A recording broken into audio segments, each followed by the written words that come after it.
Welcome to Music Theory Levels 1 through 4. If you're someone who isn't satisfied just playing shapes, but wants to truly understand how music works and how it applies to the guitar, then this series is for you. So when you're learning music theory for guitar, I think the best place to start is with the musical alphabet. And if you visualize a piano, the natural notes are all your white keys. And the guitar can be confusing because you can go up in pitch going this way, but you can also go up in pitch going. So I have octave, octave, unisons. This A right here is lower in pitch than all the notes. If I was to improvise or solo over this, here's an example of that.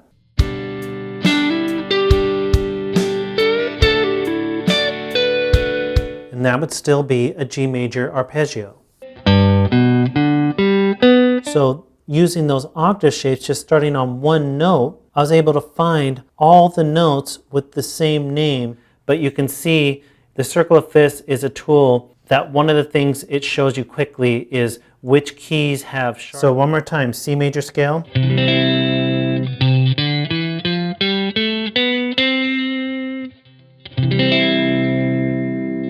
A natural minor scale.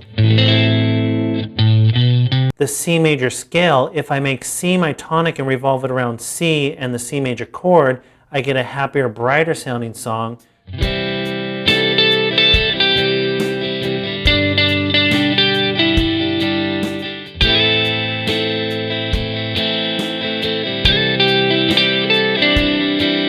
Third, fifth, and depending what triad it is, whether this is major, it'd be root, major, third, perfect, fifth. If it's minor, it'd be root. So again, here's root position, here's first inversion, here's second inversion with the sharp 5 on the bottom.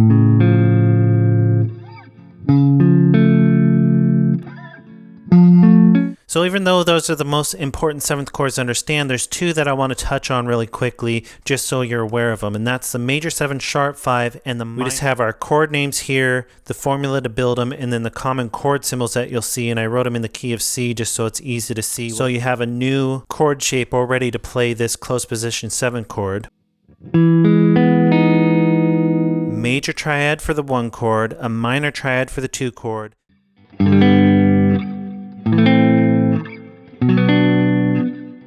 You can use this diagram to quickly be able to look at it in any key and know what your triads or your 7. This is technically a major 10th compared to this root. It's a major 3rd compared to this root.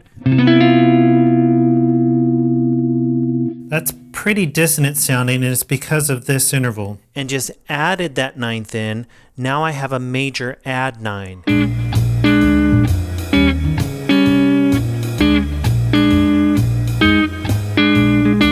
Here's an example of playing tenths and how cool those can sound. And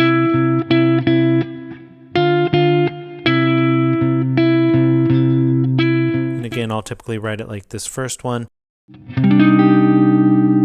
But the most common way to voice that chord on the guitar, which I've shown you multiple times, is a minor 7 add 11. And of course, when we're looking at the 7 chord, we know that it's the only chord in the major scale that's a diminished triad because it has that flat 5th. But they're also common in other types of music, and you can get lots of cool sounds with them. I'm going to demonstrate some examples here.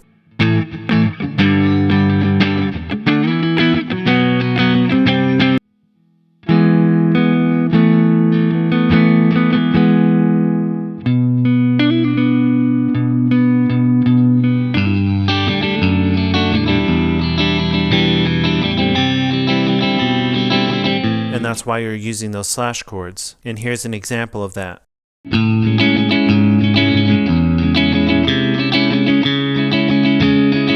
Here are your common major chord types that we've gone over. Your major, major 6, major 7.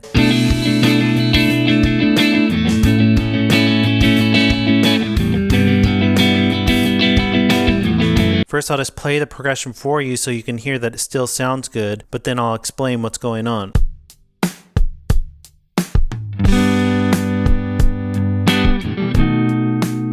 If you're ready to take a big step in understanding how music works and how it applies to the guitar, then jump right in and let's start moving forward.